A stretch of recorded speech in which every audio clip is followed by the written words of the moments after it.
tell us who you are and a little bit about who you are representing here at MASTS today. Hello, my name's McLean. I work in the Scottish Government in the Aquaculture Policy Unit. Today I've got two hats on. I've got my Scottish Government hat and I also have my Women in Scottish Aquaculture hat. So working in Scottish Government and involvement with WISER, how did you get here? If you can just sum it up in 2 sentences. 2 sentences might not be enough. So I come from a small island in the west coast of Scotland called Seal. There's not much opportunity there for people, so I had to move away. I studied at university. I ended up working as a fishery officer, which got me into Scottish Government. And then once I was in government, I moved into policy. I worked in a few different policy areas and eventually made my way into aquaculture. That's really interesting of that transition. For your focus on women in aquaculture, how did that come about? So, as government, we have a lot of priority areas which the whole organisation is working on. A key strand of that is equality. I knew from working in other policy areas that there was a bit of a movement on getting more women into agriculture.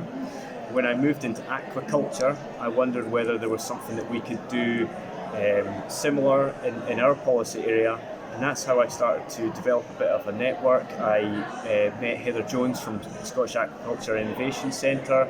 I connected with marine analysts in the Scottish Government to establish that there is a bit of an issue. Only 11% of the total working population in aquaculture production in Scotland at the moment are females, so there is an issue. We would like it to be 50-50. By connecting with people, by collaborating, WISER was born.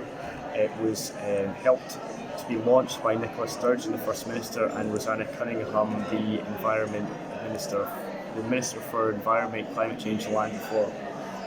Equality is a huge priority for the government. Aquaculture, we're looking at supporting the sector to grow sustainably, which will mean more jobs, and we want to get the right people in those right roles, and we want more women to consider a career in aquaculture. That's really great. And on a last point, what do you think are the biggest hurdles for getting women into aquaculture, and what initiatives might be out there that are actually making this easier? So part of the work of WISER is looking at those barriers. Is it simply a case of a misperception that women cannot work in aquaculture? Is it potentially barriers like childcare provision in a lot of these remote areas where aquaculture usually takes place?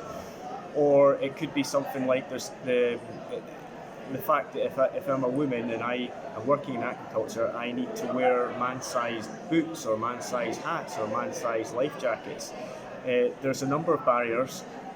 WISER is trying to establish all of those barriers with a view to progressing work on each of them.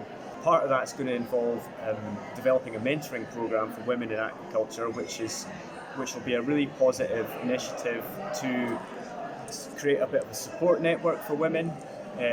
Maybe some of these things like childcare provision have worked in other companies, and perhaps there's a solution which could be used throughout the whole sector.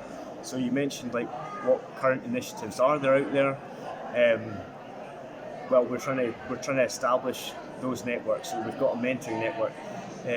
We should also consider things like Rob Fletcher's articles in the Fish Site. He does a good women in aquaculture promotional stories. So it's just we need to connect all those dots in order to bring about better equality in Scottish aquaculture for women.